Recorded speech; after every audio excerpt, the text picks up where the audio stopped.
بسم الله الرحمن الرحیم. انسان په دنیا کې کله صحتمند وي او کله انسان بیمار وي.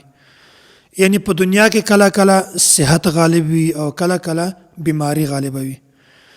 نو انسان د همیشه د عافیت او د صحت دعا غواړي، خو کله چې انسان بیمار شي دا د بیماری وال وخت چې کومه ده، دا د بیماری والا لمحه چې کومه ده، دا د دغه بیمار سړي لپاره ډیره قیمتي ده. موږ تاسې خدا وخت اسې ضایع کوو، په دې وخت کې موږ تاسې د الله تعالی نه ګیلې کوو، شکوې کوو، شکایتونه کوو او بلکې د الله تعالی نه شکرې کوو. حالانکه دا ډیره غلطه خبره ده، ځکه چې بیماری دا د انسان د ګناهو د کفارې ذریعه هم جوړیږي او داسې دا بیماری دا د انسان چې کوم درجات په جنت کې د هغې د اوچتوالو د زیاتوالي ذریعه هم جوړیږي. الله تعالی کله کله انسان ته په جنت کې یو درجه لیکلی وي، خو د انسان اعمال دومره کمی چې هغه په خپل اعمالو په ذریعه باندې انسان هغه درجه ته نشي رسیدلی. بیا الله تعالی هغه په مرګ نه وخت هغه ته بیماری ورکي، بیماری کې چې هغه بیماری په وجه باندې هغه انسان خپل درجه ته او خپل مقام ته ورسیږي. نو په ظاهره خو اسې خلکو ته صحت دا یو نعمت ښکاري، خو که چیرته مونږ تاسې غور او فکر وکړو دنیا او آخرت دا مونږ تاسې دواړه مخته کېدو، بیا په دې وخت کې صحت هم نعمت ته او بیماری هم نعمت ته. انسان دې دا نه وایي چې زه بیمار شم بیا د الله تعالی نه شکایت کوي، بیا الله تعالی نه شکرې کوي، د د نعمتونو نه شکرې کوي، بلکې انسان دې دا دعا کوي چې یا الله ما ته د صحت وال نعمت راکا او د بیماری وال نعمت دې مانه لرې کا. داسې دعا د انسان کوي، بلکې په داسې وخت کې دی سړی شکوي ګیلې دا خبرې دې کله هم نه کوي. او انسان چې کله بیمار شي بیا د بیماری په وخت کې الله تعالی د دغه انسان ټولې دعاګانې قبلوي. دا وخت د انسان لپاره دا لمحه دا د دغه بیمار سړي لپاره ډیره زیاته قیمتي ده او ډیره د قدر والا ده، خو موږ تاسې ته د دې وخت قدر نه کیږي.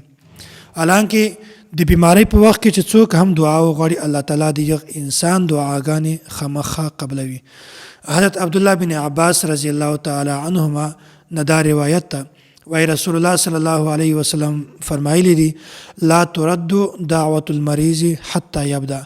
وای د بیمار سړي دعا د الله تعالی کله هم نه رد کوي، بلکې الله تعالی همیشه د دغه انسان دعاګانې دا قبلوي.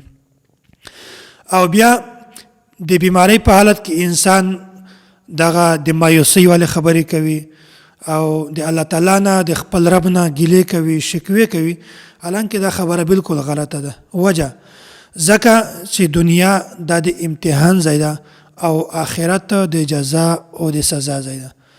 یو انسان په دنیا کې نیک اعمال کوي، د دغه نیک اعمالو صله او جزا دا الله تعالی په آخرت کې ورکوي، او که یو انسان ګناه کوي د دغه جزا او سزا دا هم الله تعالی په آخرت کې ورکوي. په دنیا کې نعمتونه هم شته او په دنیا کې غمونه هم شته.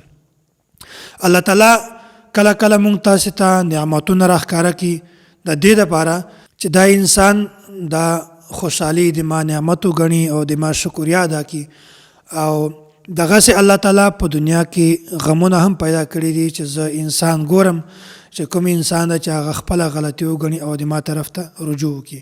نو په دنیا کې الله تعالی خوشحالي هم پیدا کړي دي او په دنیا کې الله تعالی غمونه هم پیدا کړي دي.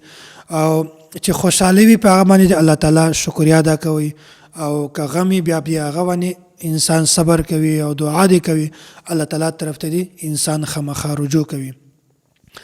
نو په دنیا کې که چیرته یو سړی صحتمند وي هغه دی الله تعالی شکر ادا کوي، او بیمار سړی دی هم دی الله تعالی شکر ادا کوي، خو د بیمار سړی دعا دا همیشه الله تعالی قبلوي. داسې حضرت انس بن مالک رضی الله تعالی عنه دا د نبی علیه الصلاة والسلام دا ارشاد نقل کوي عودوا المرضى ومروهم فليدعوا لكم فإن دعوة المريض مستجابة.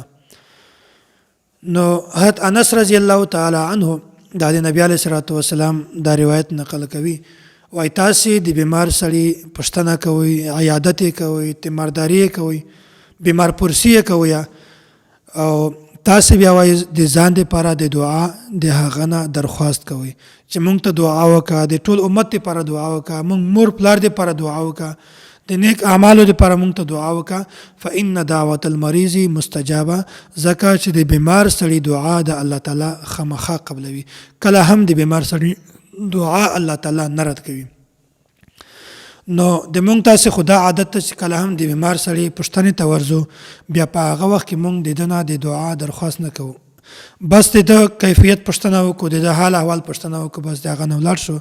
حالانکه بهتره خبره دا ده چې د بیمار سړي نه مونږ تاسې خپل ځان ته د ټول امت لپاره د دعا درخواست وکړو. او بله خبره دا ده چې کله هم مونږ تاسې د یو بیمار سړي عیادت ته ورځو، پوښتنې ته ورځو، بیا بیمار سړي ته پکار ده چې هغه د خپل ځان ته دعا وکړي، د ځان د صحت لپاره د دعا وکړي چې یا الله ما نه د بیمارۍ وال چې کوم نعمت ته دا لرې کړي او د صحت وال نعمت ما ته راکړي، او داسې چې کوم دته د پوښتنې دپاره راځي هغو ته هم پکار ده چې د بیمار سړي نه د خپل ځان دپاره د دعا درخواست وکړي. نو د بیمار سړي عیادت کول د دې خو ډېر زیات فضیلت ده، خو په دې وخت کې صرف د یو دوه خبرې بیانول مقصود دي چې بیمار سړی دا داسې وخت کې وي، په داسې کیفیت کې وي چې الله تعالی د دغه انسان دعاګانې د خامخا قبلوي. استاد محترم متکلم اسلام حضرت مولانا محمد الیاس ګومن حفظه الله په دې موضوع باندې مستقل یو کتاب لیکلی ده، او په دې کې د بیمار سړي عیادت کول، د بیمار سړي پوښتنې ته ورتل، د هغې د دعا قبولیت، دا ټول تفصیل په هغه کې موجود ده.